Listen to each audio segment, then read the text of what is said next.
नमस्ते विद्यार्थी मित्रों, मैं वचन ये ग्रामर में आपको मैं समझाऊंगी। तो आइए मैं आपको बताती हूँ वचन यानी कि क्या। जैसे कि वचन के भी दो प्रकार है, एक वचन और बहुवचन। तो आप लोगों ने इंग्लिश में तो किया ही है, वंस और मेनी। एक से ज़्यादा शब्द का उल्लेख होता हो उसे वचन कहते हैं। तो हम वचन की व्याख्या सही ढंग से समझ लें तो ध्यान से सुनिए और पेंसिल हाथ में पकड़िए।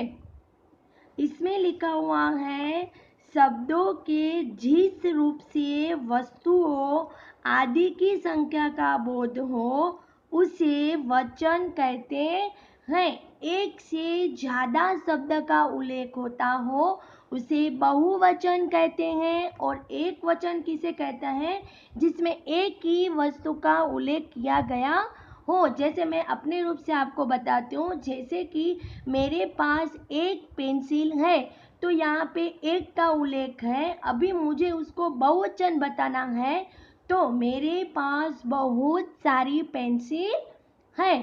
तो इंग्लिश में आप करते हो वंस में पेंसिल, तो उसको मैनी में बताना है पेंसिल। जो आप पीछे एस लगाते हो उसी तरह।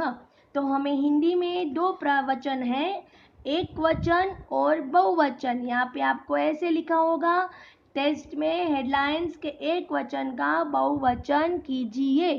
तो हमें यहाँ पे एग्जाम्पल के दौरान मैं आपको बताऊंगी तो आपको जल्दी समझ में आ जाएगा। तो आइए मैं आपको बताऊं यहाँ पे एक वचन और बहुवचन।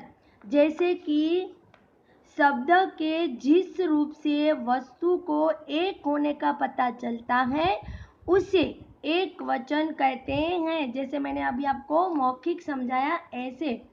अब है बहुवचन, जिस शब्द में रूप वस्तुओं एक से अधिक, जिसमें एक होने का पता चलता है एक वचन, एक से अधिक होने का पता चलता है उसे बहुवचन कहते हैं। तो मैं आपको उसकी एक्सरसाइज के दौरान उदाहरण कुछ समझाऊंगी, यानी आपको ज़्यादा जानकारी प्राप्त हो।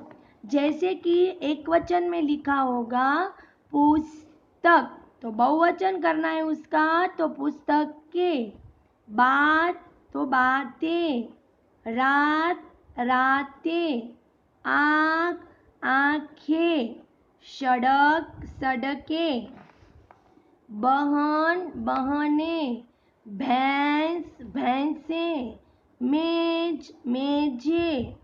देखो फिर यहाँ आपको कई ऐसे भी शब्द होंगे जो जिसमें मैंने आपको लिंग में बताया कि जिसका एक वचन और बहुवचन एक समान होगा, उसे हम लिंग में एक जैसे एक समान बताएंगे। उसी तरह यहाँ भी ऐसे शब्द ही होंगे।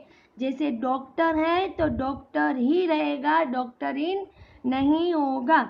जिस शब्द में एक या एक समान जैसे शब्द हो उसे एज इट इज रखना है। यहाँ पे देखो आप, राष्ट्रपति है तो राष्ट्रपति ऐसे ही रहेगा।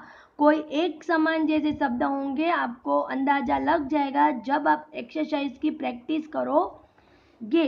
जैसे कपड़ा तो कपड़े, बच्चा तो बच्चे, छाता छाते, रुपया रुपये, लड़की लड़कियाँ, पुड़िया पुड़िया, राष्ट्रपति तो राष्ट्रपति। इसी तरह हमें ऐसी एक्सरसाइज मिलेगी, आपकी टेक्स्ट बुक में भी है वचन का उल्लेख, लिंग का उल्लेख।